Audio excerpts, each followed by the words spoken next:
Hello friends. आज हम पढ़ने जा चल रहे हैं अल्फ्रेड लॉर्ड टेनिसन की एक बहुत ही famous poem from the passing of Arthur. Alfred Lord Tennyson का जन्म 1809 में हुआ था और उनकी डेथ हुई थी 1892 में। He was a very famous poet of Victorian age. आप सब लोग जानते होंगे king Arthur was badly defeated in the last battle of his life, यानी अपने जीवन के अंतिम युद्ध में राजा आर्थर बुरी तरह पराजित हो गए। And all his favourite knights had been killed in the battle. उनके सारे चहेते योद्धा जितने भी थे वो सब उस युद्ध में मारे गए सिवाय सर बेदिवर के। और king Arthur was badly injured, he was deeply wounded. Raja Arthur खुद उस युद्ध में बुरी तरह जख्मी हो गए, घायल हो गए।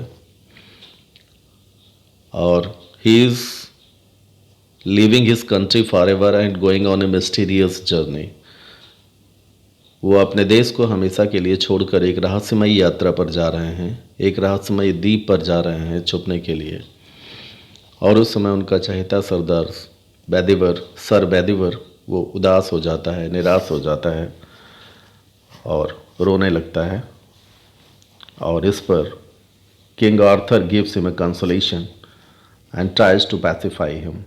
राजा आर्थर उसे सांत्वना देते हैं और उसे शांत करने की कोशिश करते हैं और समझाते हैं। एंड स्लोली आंसर्ड, चलिए फ्रेंड्स पोएम को शुरू करते हैं। And slowly answered Arthur from the barge, यानी दबे हुए शब्दों में मंद स्वर में राजा आर्थर ने बार्ज से उत्तर दिया। बार्ज यानी स्मॉल बोट, यानी एक छोटी सी नाव पर बैठकर राजा आर्थर ने मंद स्वर में सर बेदिवर को समझाते हुए जवाब दिया कि हे बेदिवर, ओल्ड ऑर्डर चेंज्ड, पुराने नियम बदल जाते हैं, यील्डिंग प्लेस टू न्यू, और उनका स्थान नए नियम ले लेते हैं। यानी old order is always replaced by a new one. पुराने नियम बदल जाते हैं, उनकी जगह पर नए नियम आ जाते हैं। और ये परिवर्तन तो प्रकृति का नियम है, ये परिवर्तन यूं ही निरंतर चलता रहता है।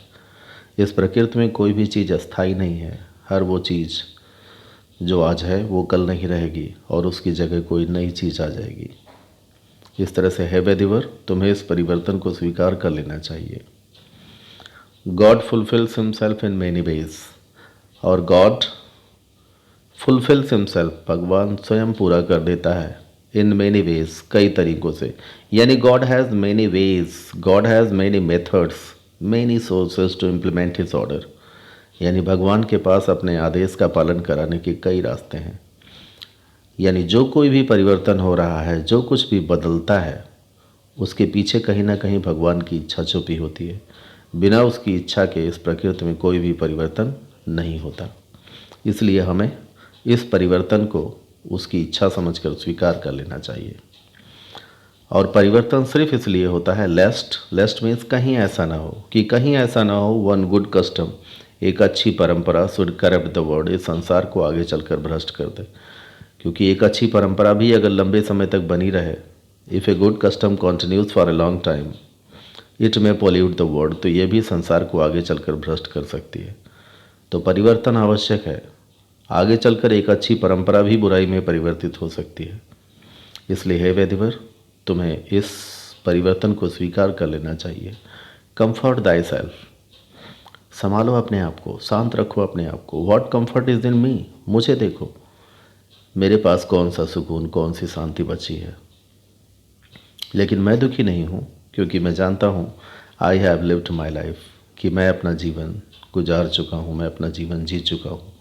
And that which I have done, और जो कुछ भी अब तक मैंने किया है, मे ही, फ्रेंड ध्यान रखिएगा यहाँ ही कैपिटल लेटर में लिखा हुआ है, गॉड के लिए लिखा है। May he within himself make pure.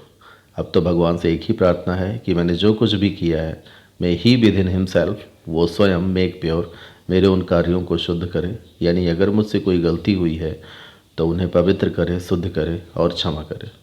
But दाऊ, लेकिन मैं तुमसे भी कुछ अपेक्षा करता हूँ बेदिवर, मैं तुमसे भी कुछ उम्मीद करता हूँ। किंग आर्थर कहते हैं बेदिवर से, if thou shouldst never see my face again, अगर तुम्हें मेरा ये चेहरा फिर कभी देखने को ना मिले, प्रे फॉर माई सोल, तो बस यही विनती करता हूँ तुमसे कि मेरे आत्मा की शांति के लिए प्रार्थना करना। Pray for the peace of my soul, pray for my soul, मेरे आत्मा की शांति के लिए प्रार्थना करना। और इसके बाद ये फ्रेंड्स बताते हैं कि prayer is important in life. प्रार्थना हमारे जीवन के लिए महत्वपूर्ण है और प्रार्थना में बहुत शक्ति होती है। आगे यही बताने जा रहे हैं। More things are wrought by prayer, क्योंकि बहुत सी चीज़ें प्रार्थना के द्वारा हासिल की जा सकती हैं। Than this world dreams of. अब आगे देखिए, यहाँ सबसे पहली लाइन की पहला वर्ड लिखा हुआ है मोर और इसके बाद दैन लिखा हुआ है। More than this world dreams of, यानी उन चीज़ों को भी हासिल किया जा सकता है, उन चीज़ों को भी पाया जा सकता है जो इस संसार के लिए ख्वाब हैं, जो इस संसार के लिए मात्र एक स्वप्न है। यानी स्वप्न को भी सच किया जा सकता है, बल्कि उम्मीद से कहीं ज़्यादा, सपने से कहीं ज़्यादा प्रार्थना की शक्ति के द्वारा हासिल किया जा सकता है। इसलिए है बेदिवर, तो मेरे आत्मा की शांति के लिए प्रार्थना करना। Wherefore let thy voice, wherefore means he is indicating towards heaven, या स्वर्ग की तरफ इशारा करके कहते हैं। इसलिए उस परमपिता परमेश्वर के लिए मेरी अपनी आवाज़ लगाना, तो उस परमात्मा के सामने लगाना। और तुम्हारी आवाज़ rise like a fountain for me night and day, तुम्हारी आवाज़ इस तरह से ऊपर जानी चाहिए, लाइक फाउंटेन, जैसे एक फव्वारा ऊपर की तरफ उठता है, फॉर मी, मेरे लिए, नाइट एंड डे, दिन रात, जैसे एक फव्वारा दिन रात निरंतर आसमान की ऊंचाई छूने का प्रयास करता रहता है, प्रवाहित होता रहता है, ऐसे दिन रात तुम मेरे आत्मा की शांति के लिए प्रार्थना करना। और इसके बाद ये कहते हैं, for what are men better than sheep or goats, क्या वह लोग उन भेड़ बकरियों से अच्छे होते हैं Bedivere, that nourish a blind life, वो भेड़ बकरियाँ जो एक अंधा जीवन गुजारती हैं, विद इन द ब्रेन, अपने मस्तिष्क में। यानी है बेदिवर, तुम तो जानते हो कि भेड़ बकरियां, पशु, ये तो अज्ञानी होते हैं, ये तो अज्ञानता का शिकार होते हैं। इसलिए ऐसे मनुष्यों को उन भेड़ बकरियों से अच्छा नहीं कहा जा सकता। इफ़ नोइंग गॉड, जो गॉड के बारे में जानते हुए भी, भगवान के बारे में जानते हुए भी, they lift not hands of prayer, वो प्रार्थना करने के लिए, दुआएं करने के लिए हाथ ऊपर नहीं उठाते। इसलिए है बेदिवर, प्रार्थना ही वो गुण है जो मनुष्य को पशु से अलग करता है। पशु तो अज्ञानी होता है, इसलिए भगवान की प्रार्थना नहीं करता। पशु तो अज्ञानता का शिकार होता है, उसके मस्तिष्क में तो अंधकार भरा होता है, इसलिए वो भगवान और प्रार्थना के महत्व को नहीं जानता। लेकिन क्या ऐसे मनुष्यों को पशु से बेहतर कहा जा सकता है, जो भगवान के बारे में जानते हुए भी कभी उनकी प्रार्थना नहीं करते, प्रार्थना करने के लिए कभी हाथ ऊपर नहीं उठाते। इसलिए है बेदिवर, इंसान होने के नाते भी तुम्हारा ये फ़र्ज़ है कि तुम मेरे आत्मा की शांति के लिए दुआएं करना।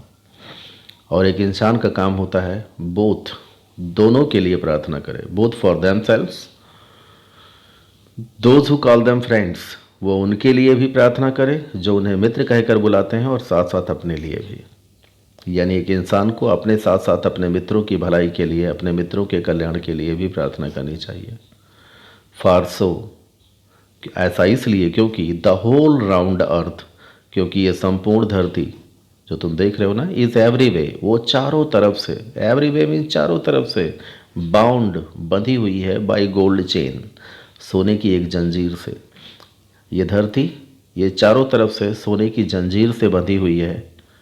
यानी सोने की जंजीर का एक सिरा इस धरती को चारों तरफ से लपेटे हुए है, और इसका दूसरा सिरा about the feet of God. देखिए, bound by gold chains about the feet of God, यानी धरती को चैन का एक सिरा लपेटे हुए है और चैन का दूसरा सिरा भगवान के चरणों में लिपटा हुआ है। यानी इस धरती पर रहने वाले इंसानों का संबंध भगवान से जिस चीज़ के माध्यम से है वो गोल्ड चेन, और वो गोल्ड चेन कोई और चीज़ नहीं है। That is a symbol of prayer, वो प्रार्थना का प्रतीक है। यानी प्रार्थना ही इंसान को परमपिता परमेश्वर से बांधे रखती है, उसके करीब बनाए रखती है। इसलिए हमें निरंतर भगवान से प्रार्थना करनी चाहिए, अपने साथ साथ अपने मित्रों, अपने संबंधियों की भलाई के लिए भी। बट नाउ फेयरवेल, लेकिन अब अलविदा। और इस तरह से ये पोएम ख़त्म हो जाती है। चलिए फ्रेंड्स, अगर ये पोएम समझ में आई हो तो प्लीज़ लाइक और शेयर ज़रूर कीजिएगा, और अगर नहीं समझ में आई तो एक बार और पढ़िएगा, निश्चित रूप से समझ में आएगी। थैंक्स।